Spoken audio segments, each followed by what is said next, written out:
And the first story, it's a holdover from yesterday, apologies, but I thought it was something that deserved attention. The Prime Minister seems to be floating the idea of removing the 4 existing service commissions and replacing it with a tribunal. He laments that the service commissions have problems, they take too long generally, and he has basically claimed that, okay, people want public service reform. He's saying he is reported to have said, let's just fix it within the confines of what already exists, replace them with a tribunal, and it should solve the problems. I'm not entirely sure if he fully explained to the satisfaction of all how a single tribunal will solve the problems. He did, I think, say also that, at least in some cases, the service commissions are not full-time, so part of it is to actually get them to be available to do all of the work that might be necessary. The education system is no small entity anymore. So the Teaching Service Commission was, I believe, one he singled out in that specific case. But what do you make about this? Because I don't have an issue with the idea, except I would like to hear more. Otherwise, who's to say that this is just not going to change the problem into something different? Well, we will give the Prime Minister the time that is required to expand on it, because he has hinted at bringing legislation to Parliament for it to be debated. So we will accept that as is. He's just hinted at it. Whether or not he actually brings legislation is a completely different conversation, because we could probably be repeating this topic, who knows, in a month's time or in a year's time. Or multiple times within the next year. But the thing for me is, how is replacing service commissions with a single tribunal going to actually resolve the issue? Because not only have you referred to service commissions as so-called independent, I mean, by your actions as Prime Minister, you've also skewed the independence of the Police Service Commission. More on that later. But furthermore, I also believe that it's not just any one government, it's governments past and present. Let's be honest with you. I mean, could you name one commission that has been independent? Who appoints the commissioners? You know, that's the other part. Furthermore, he says things will never change, they will never improve as long as basic management tenets are not being met. Those management tenets, again, were skewed when you're dipping your hand into absolutely everything. And managers are probably, one, not necessarily qualified, whether it be in terms of actual academic qualifications or with experience, but they're getting the positions. Or rather, proving that they're suitable for management. Furthermore, if you also have managers not being able to do their job that is required of them for whatever reason, inclusive of political interference, then that is not going to change. So who is going to be responsible for actually bringing this tribunal together? Who is going to be responsible for appointing the tribunal? Well, put it this way, the president would most likely have that power and authority. The president who comes from a political party. But currently. She's also going to do it based off of the advice of the Prime Minister. Of course.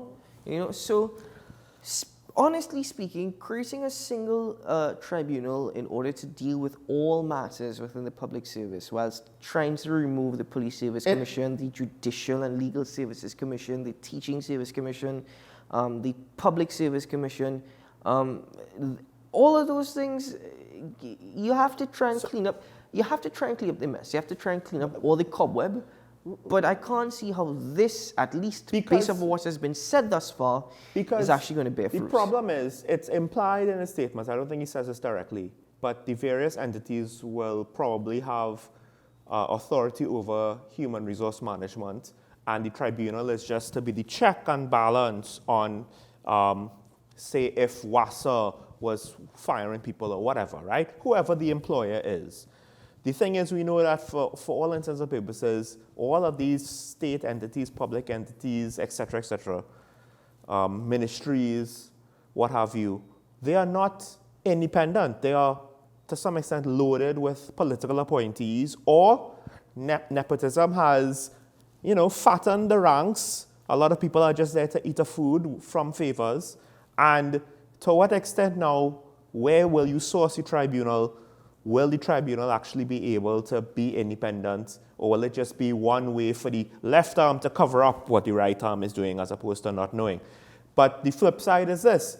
If we wanted something independent for employees to seek redress from their employer, don't we already have a court that seems to be independent enough? I mean, the justices of the land, for the most part, maybe I'm wrong, but I'm under the impression that we have some judges who are independent. Well, that's kind of... And will that be the source of the tribunal? That is kind of what any government is trying to avoid. And that is the whole point of a commission. I mean, a commission is there to oversee the appointment, the promotion, or even the discipline of state entities for services of human resources. But in terms of what you've just mentioned there, that's exactly what any government is trying to avoid. I can't see... What's the difference between a tribunal and a court? But this is the thing. A tribunal doesn't have judicial power. Put it that way. So I think the tribunal will try and deal with these things without it having to get to that stage of having to go to a court. All right. That's the whole point of it. But I also believe that, quite frankly, on the face of it, it's not much difference. It's not going to work out the independence or the political influence or interference. The one thing that I see as having a tribunal as the fix, as opposed to the service commissions, is the service commissions actually are the ones to appoint. So you hear, well, the police service commission appoints X, the teaching service commission has to hire for Y, public service commission, and so on and so on. And I do think, to some extent, part of the issues, when we have people who are managers who are not in charge, to some extent, of the HR, they don't have any say.